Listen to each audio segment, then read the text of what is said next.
A soft, structured handbag rests on a boutique shelf. Someone runs a hand across its surface, smooth, supple, almost like leather. But it isn't. It hangs from a shoulder on a busy street, sits inside a designer store window, travels through airports packed with essentials. Millions of people carry bags like this every single day. Few ever stop to ask what it's actually made from, or how something this refined could begin its life as a spiky desert plant. Behind that quiet elegance is a process most people never see, a journey that starts in sun-scorched fields and ends on the shelves of luxury stores. This is that hidden journey. Cactus leather exists because the world needed an alternative. Traditional leather demands enormous land, water, and animal resources, while synthetic plastics leave behind waste that lasts centuries. Somewhere between those two extremes, cactus leather emerged, a material grown from the sun, requiring almost no irrigation, and capable of regenerating itself season after season. This isn't a small niche experiment anymore.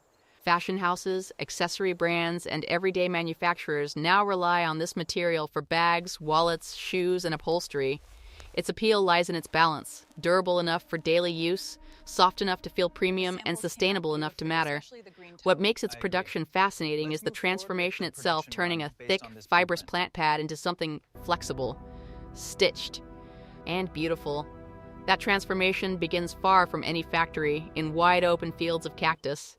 The journey starts with mature cactus pads harvested from organically farmed plantations where the plants have grown for years without needing constant watering. Workers cut only the mature outer pads, leaving the core of the plant untouched so it can keep producing for over a decade. These freshly cut pads arrive at the facility by truck, stacked in crates, still thick with natural moisture. Forklifts and conveyor systems move the incoming loads toward the receiving bay, where staff inspect each batch for size, thickness, and condition. Given the sheer scale of production, enough material to eventually clothe millions of bags, this unloading stage has to move efficiently, without damaging the delicate plant tissue before processing even begins. Before anything else happens, the pads must be cleaned. Workers and automated washing systems rinse away dust, field debris, and any residue picked up during harvest and transport. Thorns and rough outer skin are carefully removed, and the pads are sorted by size and quality.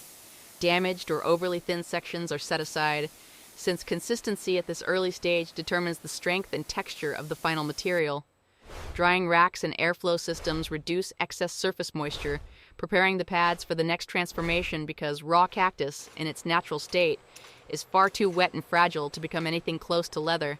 Once cleaned, the pads move into cutting stations, where machines and skilled workers slice them into smaller, manageable pieces. This increases the surface area, allowing moisture to escape faster and making the material easier to process in later stages. The cut pieces are then crushed and blended, releasing the natural fibrous pulp inside. This pulp becomes the foundation of the finished textile. Depending on the formula, it may be combined with organic binders and non-toxic compounds that help the fibers hold together once dried, giving the future material its flexibility and strength. This is where the true transformation happens. The cactus pulp mixture is spread evenly across large drying surfaces and left under controlled heat and airflow for several days. As moisture slowly evaporates, the once wet pulp tightens into a thin, fibrous sheet. Once dried, the sheet passes through calibrated pressing machines that flatten it further and refine its thickness. Specialized coatings are then applied to improve durability, water resistance, and flexibility, the same qualities people expect from traditional leather. What began as a soft, watery paste has now become a firm, textured material ready for shaping.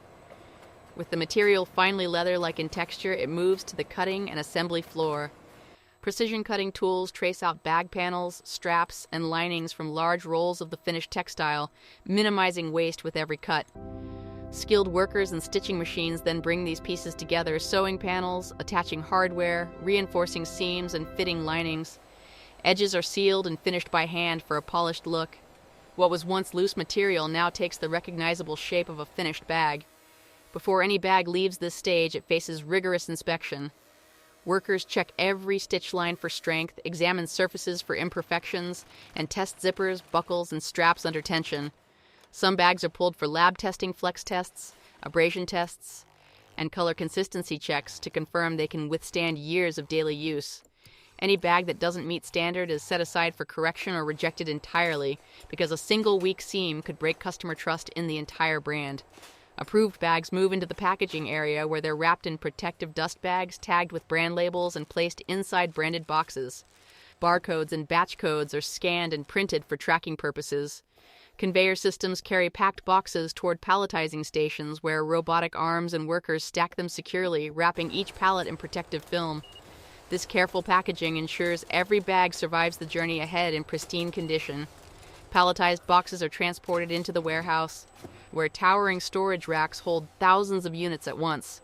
Forklifts and automated systems place each pallet in its designated slot, while inventory software tracks exact quantities and locations.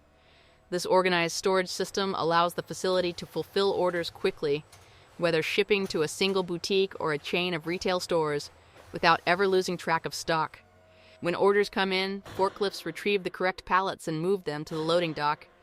Trucks and shipping containers are loaded methodically, balancing weight and maximizing space for efficient transport. From here, the bags begin their outward journey, traveling by road, sea, or air toward regional distribution centers, wholesalers, and retail partners around the world. The factory's role is nearly finished, but the product's story is only just entering its next chapter. At last, the bags arrive at boutiques, department stores, and online fulfillment centers.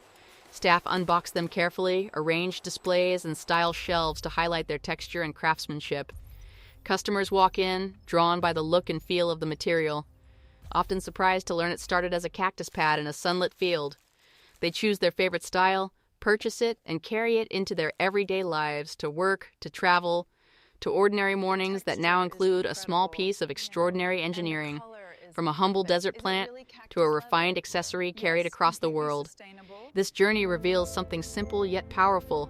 Even the most familiar objects we touch every day carry an entire hidden industry behind them, one shaped by nature, precision, and human hands working together.